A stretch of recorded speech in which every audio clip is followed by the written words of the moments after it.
थार को साइड नहीं मिलने से 6 सितंबर की सुबह 5 बजे उसमें सवार 3 युवक व एक युवती आपा खो बैठे थे। इस दौरान विवाद के बाद उन्होंने रोडवेज कर्मियों को थार से रौंद दिया था, जिसमें एक चालक जगबीर सिंह की मौत हो गई, जबकि दूसरा चालक प्रमोद कुमार व परिचालक फतेह सिंह गंभीर रूप से घायल हो गए थे।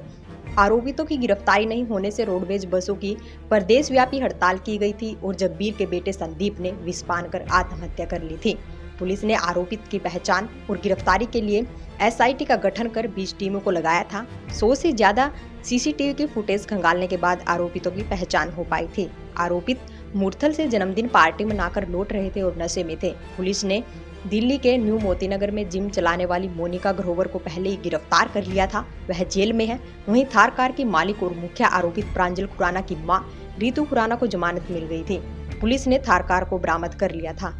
इस मामले में पुलिस टीम आरोपितों के रिश्तेदारों, दोस्तों व छिपने के संभावित ठिकानों पर छापेमारी कर रही थी। आरोपित उत्तर प्रदेश के गुड़मेतेश्वर, ब्रजघाट और उत्तराखंड के ऋषिकेश व देहरादून में छिपते रहे। वहां पर भी पुलिस टीम ने छापेमारी की। इसके चलते आरोपी दिल्ली में अपने अधिवक्ता से मिलने आए थे। इसी दौरान पुलिस ने घेराबंदी कर तीनों आरोपियों को रमेश नगर के कुणाल बुद्धिराजा, इंदुपुरी के प्रांजल खुराना और बसई धारापुर के विकास को दिल्ली के पंजाब विभाग से गिरफ्तार कर लिया।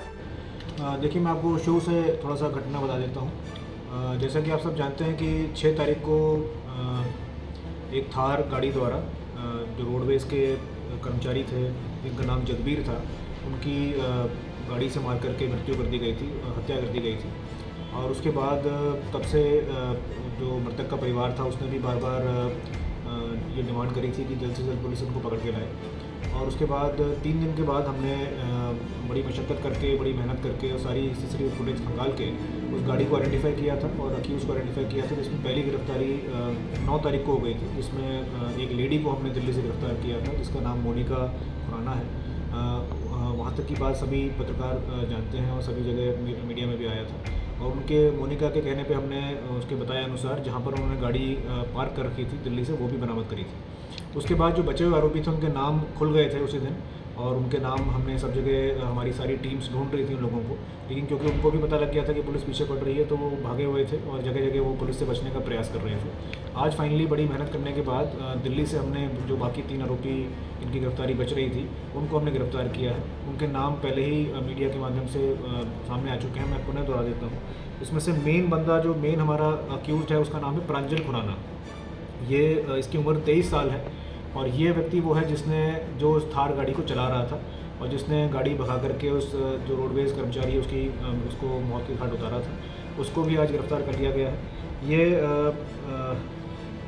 फाइनेंस का काम करता है, दिल्ली का रहने वाला है, फाइनेंस का काम करता है। और ये जो गाड़ी है ये उसकी माँ, जिसका नाम ऋतु है, ऋतु पत्नी सुरेंद्र खुराना, ये इंद्रपुरी में रहते हैं। इसकी माँ को भी हमने 11 तारीख को यानी कि परसों गिरफ्तार किया था 216 में, आरोपियों को शरण देने के अपराध में। उसके बाद जो दूसरा आरोपी, अच्छा, ये प्रांजल खुराना के खिलाफ पहले का भी एक मुकदमा है 2020 में, मोतीनगर थाना है दिल्ली का, उसमें एक्सीडेंट का ही इसके खिलाफ मुकदमा है। एक i20 गाड़ी में सवार था और ये हिट एंड रन का केस है, उस केस में भी ये बेल पे था। तो इसकी हिस्ट्री रही है इस तरह से गाड़ी को गलत तरह से चला करके और लोगों को चोट पहुँचाने की। दूसरा आरोपी जो है उसका नाम है कुणाल।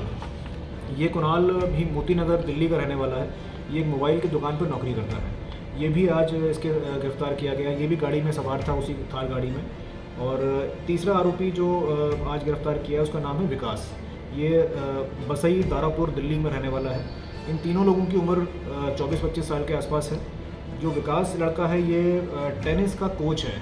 ये पश्चिम बिहार में एकेडमी है लॉन टेनिस की, उस लॉन टेनिस एकेडमी में ये कोच है। और ये 5 तारीख को रात को ये चारों लोग, तीनों लड़के और जो एक मोनिका खुराना जो लेडी है, वो चारों यहाँ पर सोनीपत में आए थे रात के करीब 1 बजे के आसपास।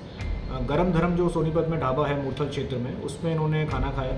उसके बाद से करीब 4 बजे के आसपास ये ढाबे से निकले हैं और वो जीटी रोड से होते हुए वापस ये दिल्ली जा रहे थे।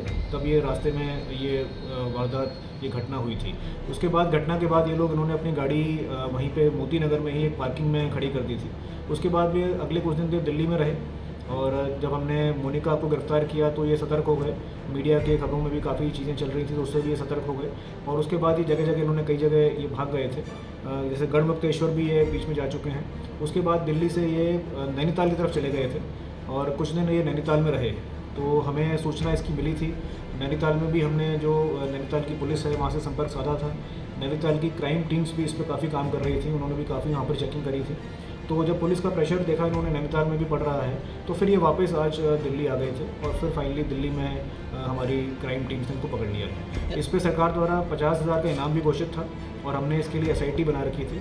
तो मैं हमारी जितनी क्राइम टीम्स हैं, हमारी साइबर की टीम्स हैं, जितने भी बधाई की पात्र है। जो वादा हमने मृतक के परिवार से किया था, हमने ये कहा था कि जो मृतक है उसको हम वापस तो नहीं ला सकते हैं, लेकिन न्याय दिलाने का काम हम कर सकते हैं और जल्द से जल्द आरोपियों तक पहुंचने का काम हम कर सकते हैं। तो वो वादा हमने पूरा किया है। 3 दिन के अंदर अंदर ये केस ट्रेस हुआ था, आरोपी की पहचान की गई थी और 7 दिन के अंदर अंदर इसमें जो भी आरोपी शामिल हैं उनको गिरफ्तार कर लिया गया है। सर, इन्होंने क्यों इस पूरी वारदात को अंजाम दिया? पूछताछ में कुछ खुलासा किया हो आरोपियों ने? देखिए, अभी क्योंकि अरेस्ट जस्ट हुआ ही है तो अभी डिटेल पूछताछ अभी करनी है हमें। इनका रिमांड भी हम लेंगे और उस रिमांड के दौरान हम डिटेल पूछताछ करेंगे कि ऐसी घटना को उन्होंने अंजाम क्यों दिया। लेकिन अभी तक जो फैक्ट सामने आ रहे हैं, जो मोनिका जो लेडी थी उसने मुझे बात बताई थी कि वो बस और थार गाड़ी साथ में हाईवे पे चल रही थी और वहाँ पर इनकी कुछ कहासुनी हुई है और जब उन्होंने बस वाले स्टाफ ने इनको रोकने का प्रयास किया तो इन्होंने वहाँ से गाड़ी को भगा ले गए और वो उस झगड़े के चलते इनके दिमाग में ऐसा आया कि हम इनको कुचलते हुए आगे चले जाएं, तो गाड़ी से कुचलते हुए फिर ये आगे चले गए। Thank you sir. ये दिल्ली में पंजाबी बाग के क्षेत्र से गिरफ्तार किया। ये ढाबे से कहीं नहीं, पंजाबी बाग में क्षेत्र से गिरफ्तार किया है। वहाँ पर लोकल थाने में इनको पहले जाकर के इनकी एंट्री कराई गई और अब माननीय न्यायालय के सामने इनको कल सुबह पेश किया।